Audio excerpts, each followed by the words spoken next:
और जिन लोगों को अभी तक पकड़ा गया है तो वो लोग भी ये कह रहे थे कि हम तो सिर्फ मोहरा हैं, हम तो सिर्फ प्यादे हैं।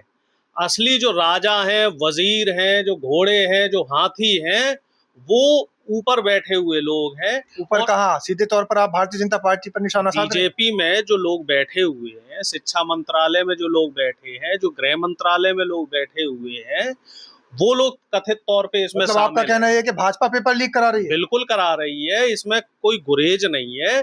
किसी भी सरकार के अंदर अगर कोई भ्रष्टाचार का मामला आता है तो उस सरकार की साफ तौर पे उसमें नाकामी होती है। अब इसका एक मैं छोटा सा उदाहरण दूंगा। आज से 2 दिन पहले गोदी मीडिया में खबरें चलती हैं कि सीबीएसई के जो चेयरमैन है और सचिव है, बड़ा कड़ा एक्शन हुआ और उनका ट्रांसफर हो गया। ठीक है, इस खबर को मीडिया खूब बढ़ चढ़ के चला रही है। कार्रवाई हुई ना उनके ऊपर? फिर कार्रवाई देखो, तो उसी बात पे तो मैं आ रहा हूँ। अगले दिन क्या खबर आ जाती है कि जो सीबीएसई के चेयरमैन साहब जिनका ट्रांसफर किया जाना था, उनका ट्रांसफर कर दिया गया। कहाँ कहाँ किया गया ट्रांसफर? उनको कृषि मंत्रालय में भेज दिया गया सचिव बनाकर। मतलब प्रमोशन कर दिया, उनका प्रमोशन कर दिया गया। तो ये तो अंदाजा आप यहाँ से आप आइडिया लगा लो कि बीजेपी के जो लोग हैं वहां पर ना तो कोई सजा देने का प्रावधान है, ना वहां पे कोई इस्तीफे का प्रावधान है। वहां तो जो जितना बड़े लेवल का भ्रष्टाचार करता है, जो जितनी उच्च कोटि का भ्रष्टाचारी है, उसको उतना ही ज्यादा इनाम देने का रिवाज बीजेपी में है। और इस बात का जीता जाता सबूत है वो सीबीएसई के एक्स चेयरमैन है जिनको प्रमोट करके कृषि मंत्रालय में भेजा गया है। इसके साथ ही धर्मेंद्र प्रधान ने अब तक कोई प्रेस कॉन्फ्रेंस में कोई भी स्पष्टीकरण अब तक नहीं दिया है। तो गिरफ्तारी तो हो चुकी ना सर। और नीट के मामले में आज मध्य प्रदेश से भी एक घटना आई है कि वहां पे एक बच्ची ने आत्महत्या कर ली। अब उसकी जिम्मेदारी कौन लेगा?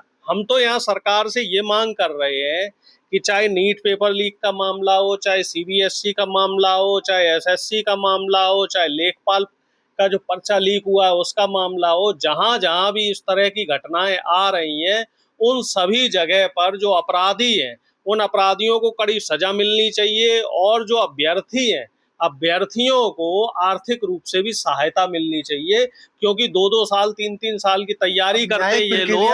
अरे सुनिए तो श्रीमान प्रक्रिया पूरी तो हो रही है, जेल तो भेजा जा रहा है। ये लोग 2-2 लाख 5-5 लाख रुपए जो खर्च करते हैं पढ़ाई में, तो वो मुआवजा भी इन अभ्यर्थियों को मिलना चाहिए। हमारी तो सरकार से ये मांग है और उसको लेके आंदोलन करेंगे। और जहां भी हमारी पार्टी के लोग, युवा साथी आंदोलन कर रहे हैं, वहां पुलिस की बर्बरता देखिए। क्या एक डेमोक्रेटिक कंट्री में आप विरोध प्रदर्शन भी नहीं कर सकते? राहुल गांधी भड़का रहे हैं बच्चों को बुला करके, उनको भड़का रहे हैं अपने यहाँ बुला करके। हाँ श्रीमान जी, ये बात आप बहुत बढ़िया कह रहे हो। सरकार के लोग उन पीड़ितों की सुन नहीं रहे हैं, और विपक्ष के लोग अगर उनकी बात सुनकर उनकी आवाज को उठा रहे हैं तो आप ये कह रहे हैं कि राहुल गांधी बरगला रहे हैं, राहुल गांधी बहका रहे हैं। जिन युवाओं के, जिन बच्चे बच्चियों के भविष्य के साथ खिलवाड़ हो रहा है, कम से कम ये तो सोचना चाहिए कि आखिर उनके पेरेंट्स पे क्या गुजरेगी, उन बच्चों के दिल पे क्या गुजरेगी, कितनी मेहनत से वो लोग पढ़ाई करते हैं और उनको क्या सिला मिलता है। 2024 में जब पेपर लीक हुआ था अपराधी जेल चले गए, 26 में पेपर लीक हुआ अपराधी जेल चले गए। जेल जाने के बाद उनके ऊपर क्या कार्रवाई हुई? वो छूट भी तो गए। 14 दिन बाद वो जमानत पे आ गए और उनके ऊपर अभी भी केस चल रहा है, कोई सख्त कार्रवाई नहीं हुई। और उस घटना की पुनरावृत्ति क्यों हुई? दोबारा अगर वो उसी व्यवस्था का पर्चा लीक हो रहा है, उसी नीट का पर्चा लीक हो रहा है और वही संस्था एनटीए द्वारा लीक हो रहा है, तो जाहिर सी बात है कि कहीं ना कहीं सिस्टम में खामी है। एनटीए की गलती बताइए ना, तो भाजपा की गलती कहाँ से? एनटीए किसने बनाया? एनटीए कांग्रेस बना के गई है। एनटीए में जो लोग वहां बैठे हुए हैं अधिकारी बन के, जो एनटीए के अध्यक्ष हैं, जो एनटीए के मेंबर हैं, वो सारे के सारे आरएसएस के लोग हैं। हम कमी इसकी बताएंगे? एक बात बताइए, एक घर में अगर 10 लोग हैं और 10 लोगों में से कोई एक व्यक्ति गड़बड़ करता है तो वो घर के लोग ही तो दोषी माने जाएंगे कि आप पड़ोस के लोगों को दोष देंगे?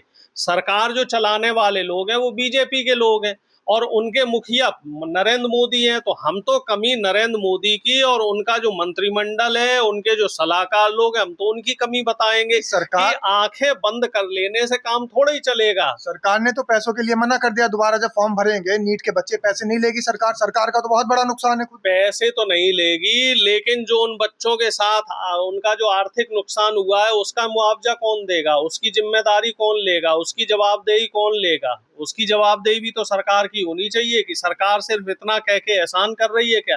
उन बच्चों का जो मनोबल टूटा है, बच्ची ने आत्महत्या करी है, तो उसके सुसाइड नोट में साफ तौर पे लिखा हुआ है कि उस बच्ची ने ये लिखा है कि अब मेरी हिम्मत टूट चुकी है, अब मेरे अंदर साहस नहीं है कि मैं दोबारा परीक्षा दे लूं।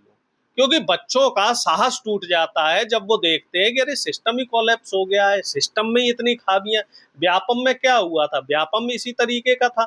और जब मायावती जी मुख्यमंत्री थी, तब मायावती जी के शासनकाल में आप देखिए किस तरीके के जो घोटाले निकल के आए थे। इसी वजह से तो उनकी सरकार गई, बल्कि उनका पूरा जो प्रशासन था वो पूरा ठीक था। मतलब धर्मेंद्र प्रधान को इस्तीफा दे देना चाहिए। बिल्कुल, धर्मेंद्र प्रधान को ना सिर्फ इस्तीफा देना चाहिए, बल्कि उनके खिलाफ कड़ी कार्रवाई होनी चाहिए। और कांग्रेस के शासनकाल में जब भी इस तरह की कोई गड़बड़ी होती थी, तो जो संबंधित मंत्री है वो इस्तीफा देता था। आपको याद होगा, लाल बहादुर शास्त्री जी जब देश के रेल मंत्री थे और एक रेल दुर्घटना हो गई थी, तो लाल बहादुर शास्त्री जी ने नैतिक जिम्मेदारी लेते हुए तुरंत इस्तीफा दिया था। तो अगर धर्मेंद्र प्रधान इस्तीफा दे देते हैं तो बच्चों की भरपाई हो जाएगी। कम से कम एक नैतिक जिम्मेदारी, जवाबदेही तो तय होगी। और जो अधिकारी उसमें शामिल हैं उन सबका इस्तीफा होना चाहिए और सबके खिलाफ कड़ी से कड़ी कार्रवाई होनी चाहिए।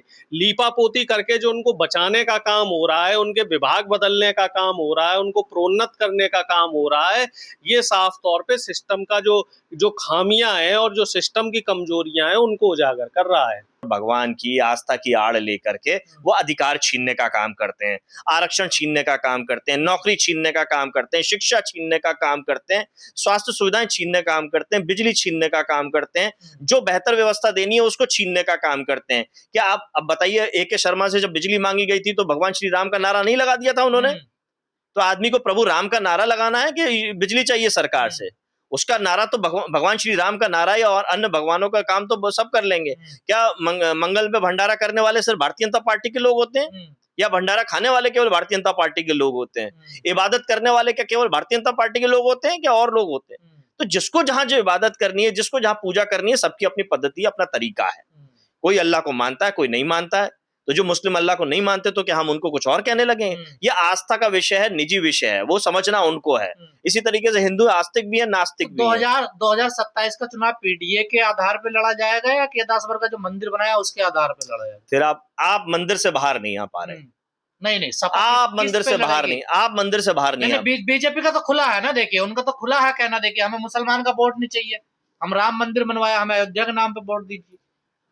भारतीय जनता आप किधर जाओगे? भारतीय जनता को गुमराह कर रही है सपा। भारतीय जनता पार्टी शोषण करके राजनीति करती है, तो क्या हम तुलना उनसे करने लगेंगे? हमारी राजनीति करने का तरीका डॉक्टर राम मनोहर लोहिया जी की विचारधारा पे, हमारी राजनीति करने का तरीका श्रद्धेय नेताजी की विचारधारा पे है, उसी को हम आगे बढ़ा रहे हैं।